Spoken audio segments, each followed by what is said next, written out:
Yeah, Violet's favorite map here, Daybreak.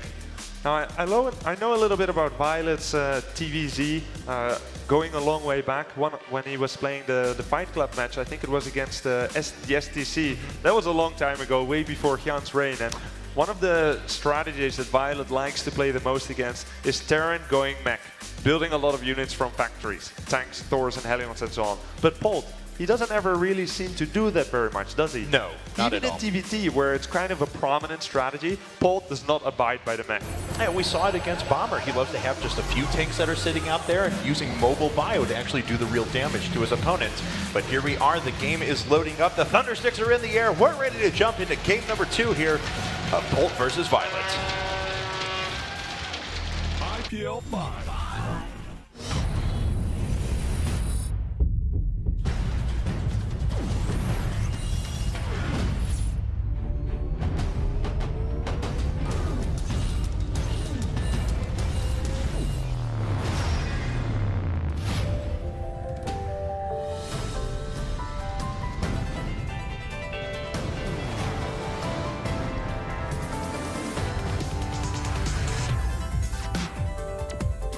Welcome to IPL 5 Daybreak. And we are on Daybreak, and in the top right-hand corner, we have our red Zerg player sponsored by Azubu. He is... Azubu Violet.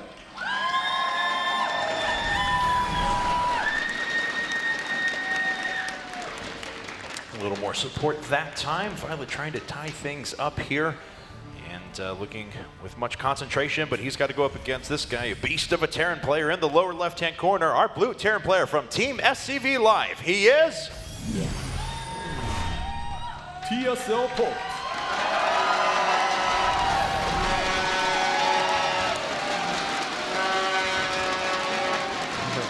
He just got like standing ovations from 3 parts of the room just for his name being called.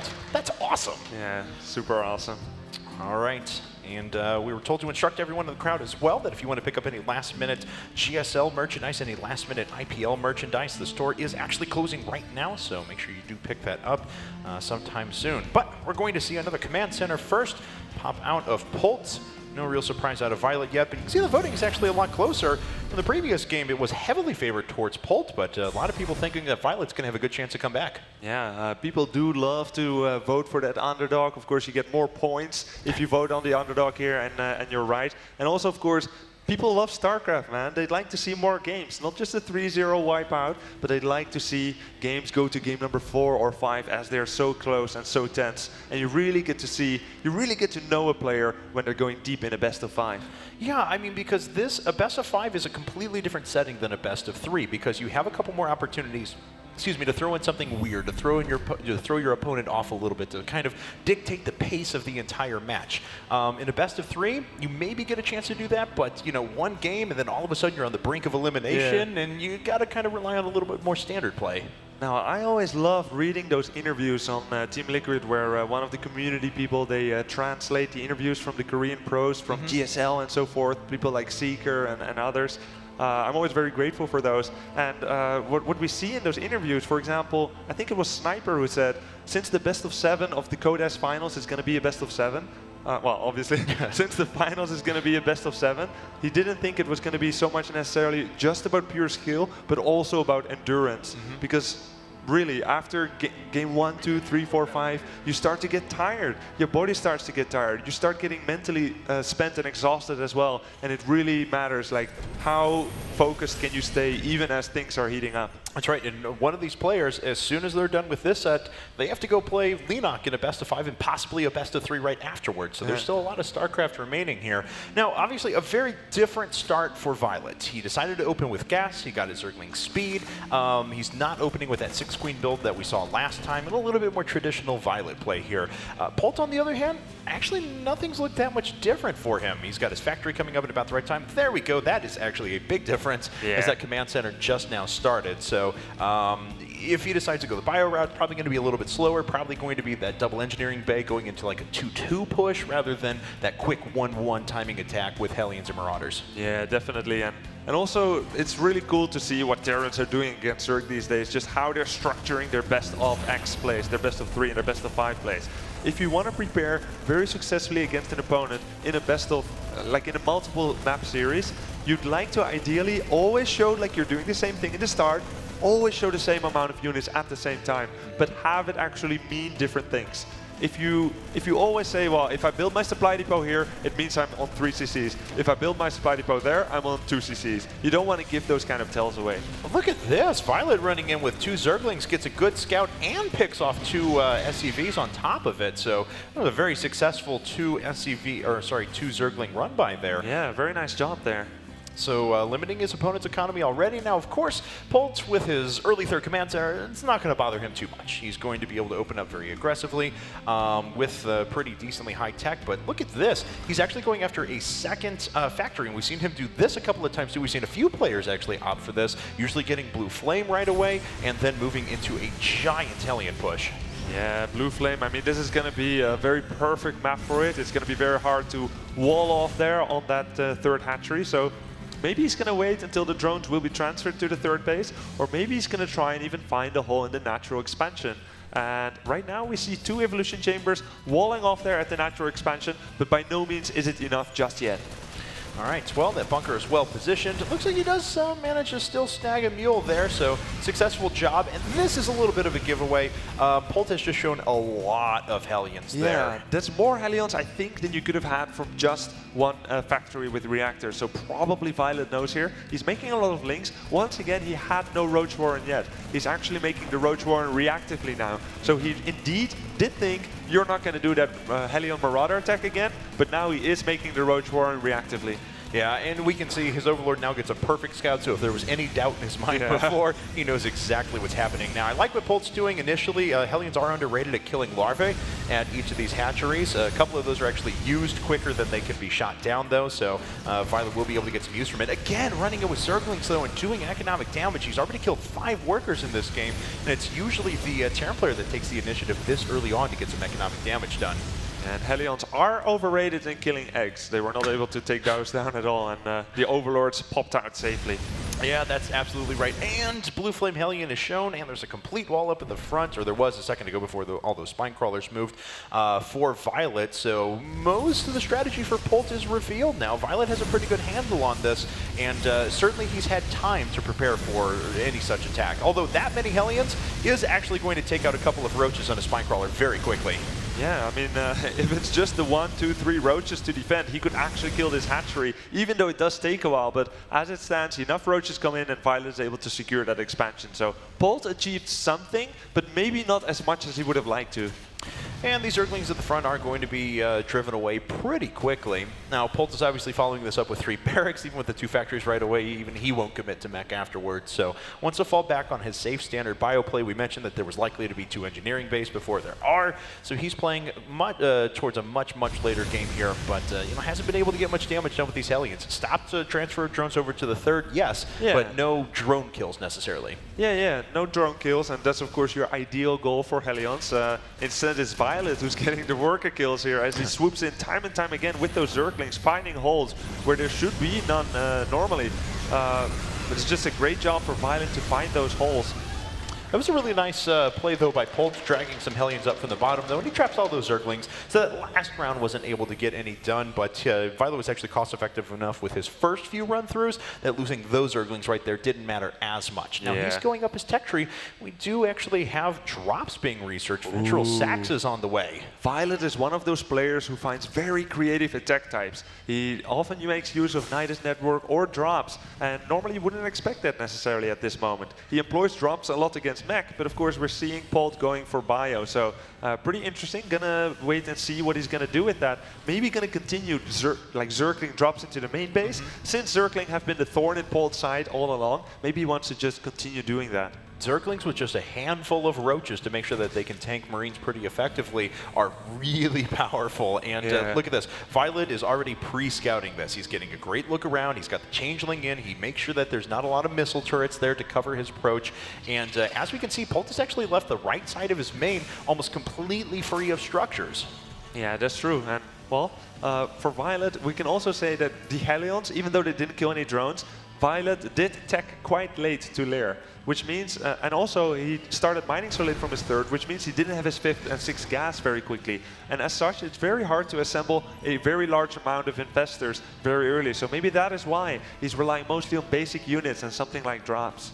Well, he is making his way up to a fourth base and eventually starting to add on to the investor count. We see now he just started his first 6, so things like that are going to help him moving forward. Roaches being a little bit aggressive there, and Polt with good control will be able to splash damage and actually kill those pretty effectively, but he's going to lose 2 Hellions in the process. So, oh, here come the rest of the forces, though, and those are actually on the Zelnagga tower, so Polt actually couldn't get a read of those, and he's going to lose every single one of these Hellions, even though he's tucking them into the corner and killing a lot of Zerglings there. It's a pretty big loss to his army. Very nice flank there by Violet, coming in with some Zerglings from the top, finally taking down all those Blue Flame Hellions. There's still 8 Hellions on the map, which were not part of that army. Yeah, most of those are over at his third, actually, just sitting there behind the supply depot wall, which is actually a nice touch from Polt. But as we can see, now there's infestors out there, and all of the upgrades are hitting. Violet's moving up to Hive, he's moving up to that Spire you mentioned before. You time those both at the same time, they both take 100 seconds, then you can move right up into Greater Spire afterwards. So Violet is going to have very, very quick Broodlord Infestor play here, and will Polt have the infrastructure necessary to combat those air forces? It strikes me that Polt is playing much more defensively than some of the games we've been seeing from TvZ here in this tournament. He very much is, and that's kind of uncharacteristic Polt, too. Not that he's the most aggressive Terran player in the world, but he likes to at least get out on the map with drops, put on some sort of pressure, but that's not really been given to him by Violet this time. Violet played defensive in the early part of the game, but since then, now he's everywhere. He's got creep spread going, he's got a fourth base up, he's teching aggressively, so Violet's playing this really well so far. That's a really nice fungal growth. Doesn't kill anything more than just a Marine, and Polt is doing some really nice splitting. Baneling's coming in, but they won't connect with anything as Polt micros away from that.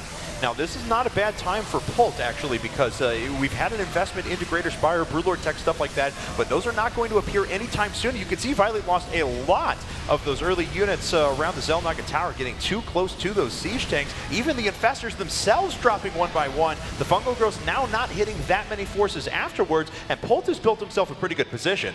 Yeah, significantly, Polt also started his 4th command center already. It's done, and now he's starting a 5th. It just shows how much Polt is on top of his economy, on top of his macro. And as that fight was halfway on the way, his 2-2 finish, so indeed it wasn't a bad timing at all for him.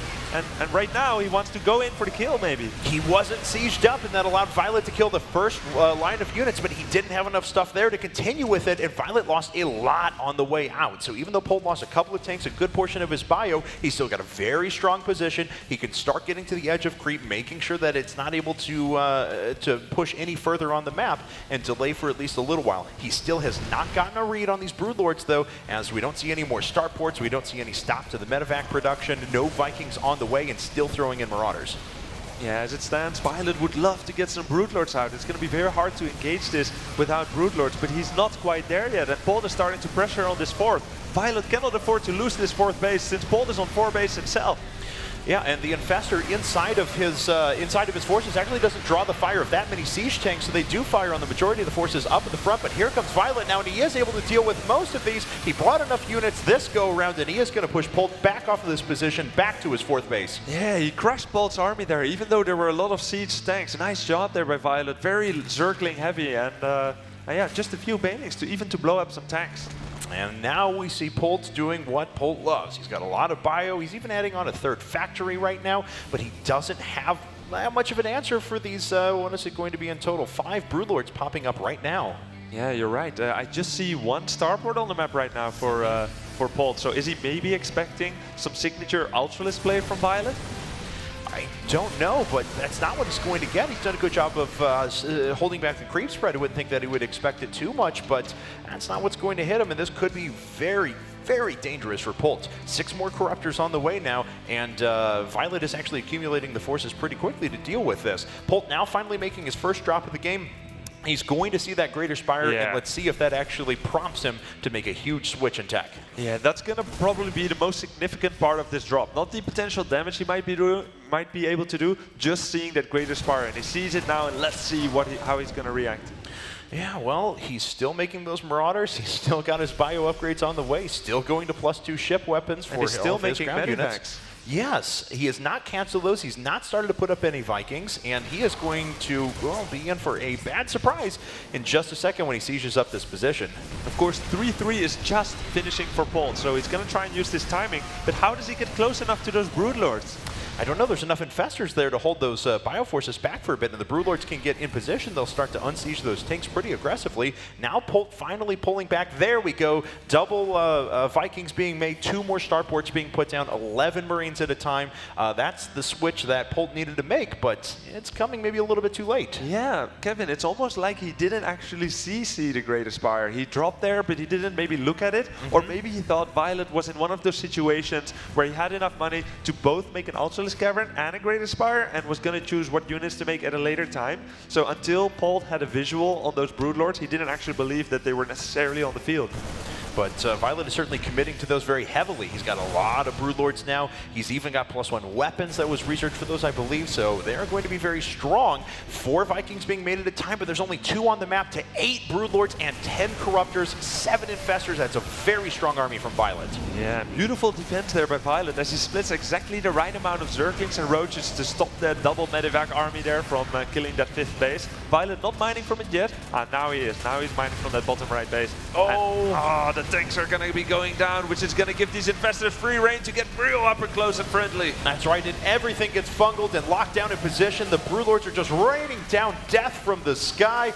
And these 4 Vikings at a time have not caught up to do any significant damage quite yet. It looks like Polt is going to decide that now is the time, but there's still so much energy left over on those infestors. Corruptors actually got a little bit too far forward there, and Polt was able to deal with the front line pretty effectively. But look at the reinforcements coming from the back. Still the fungal growths are hitting. Still the Marines are being locked down, and the Corruptors are dealing pretty effectively with what's in the air.